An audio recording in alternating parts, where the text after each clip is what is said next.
क्या कावेरी इंजन भारत की सबसे बड़ी डिफेंस रिसर्च फेलियर है या फिर ये सिर्फ ब्यूरोक्रेसी की धीमी रफ्तार का नतीजा है? दोस्तों, आपने तेजस फाइटर जेट के बारे में तो सुना ही होगा, जिसे भारत ने अपनी खुद की ताकत से बनाया है। लेकिन क्या आप जानते हैं कि इस जेट को अब भी एक विदेशी इंजन से पावर्ड किया जा रहा है? हां, आपने सही सुना।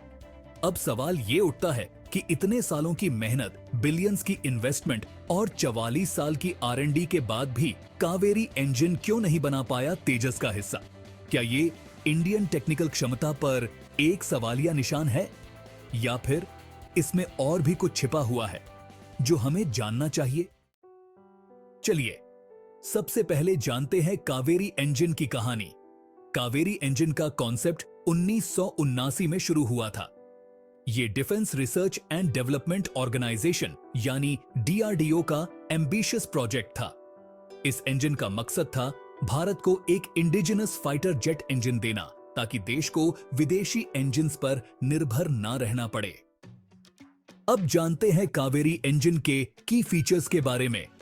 कावेरी इंजन को originally Tejas light combat aircraft के लिए डिजाइन किया गया था।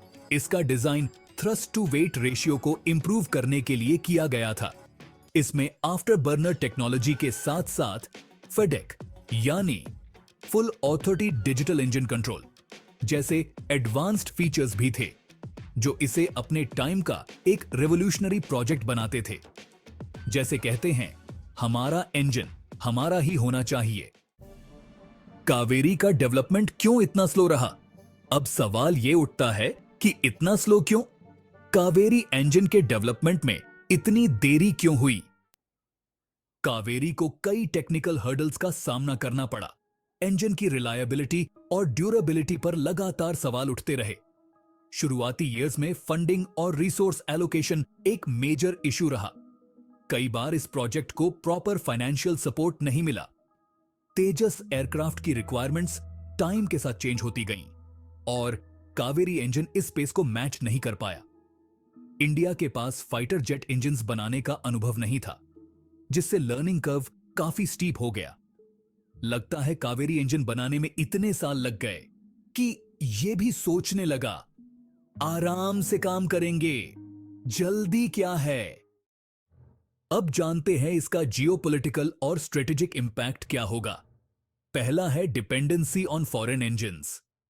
कावेरी इंजन की फेलियर ने इंडिया को एक ट्रिकी सिचुएशन में डाल दिया है। आज भी तेजस जेट को पावर करने के लिए हम जनरल इलेक्ट्रिक के F404 और F414 इंजन्स पर निर्भर हैं। दूसरा है लॉस ऑफ क्रेडिबिलिटी। इस प्रोजेक्ट की फेलियर ने इंडियन डिफेंस रिसर्च की क्रेडिबिलिटी को भी इंपैक्ट किया है। इससे कई इंटरनेशनल कॉन्ट्रैक्ट्स और पार्टनरशिप्स पर भी सवाल उठे हैं। तीसरा है बूस्ट टू फॉरेन सप्लायर्स। आज की तारीख में कावेरी की जगह GE इंजन्स का यूज हो रहा है। इससे हमारी डिपेंडेंसी बढ़ी है।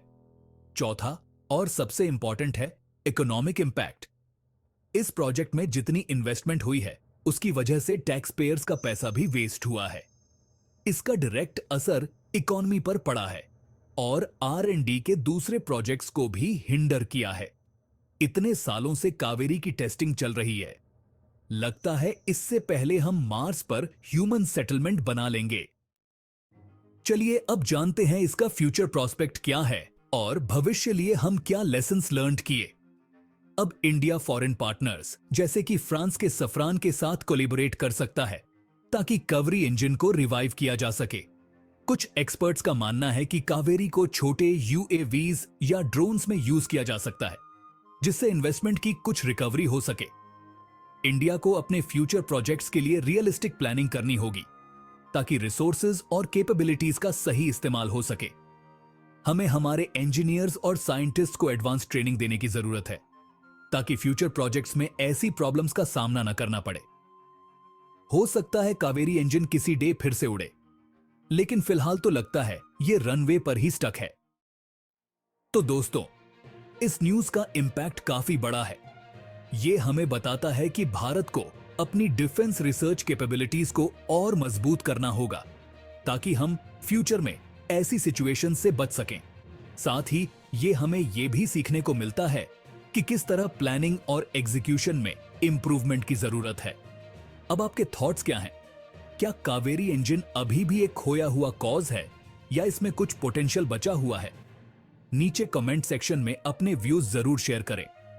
और हां, अगर आप चाहते हैं कि हम और भी ऐसे इंफॉर्मेटिव डिफेंस टॉपिक्स कवर करें तो चैनल को सब्सक्राइब करना ना भूलें और बेल आइकॉन दबा दें ताकि आप कोई अपडेट मिस ना करें।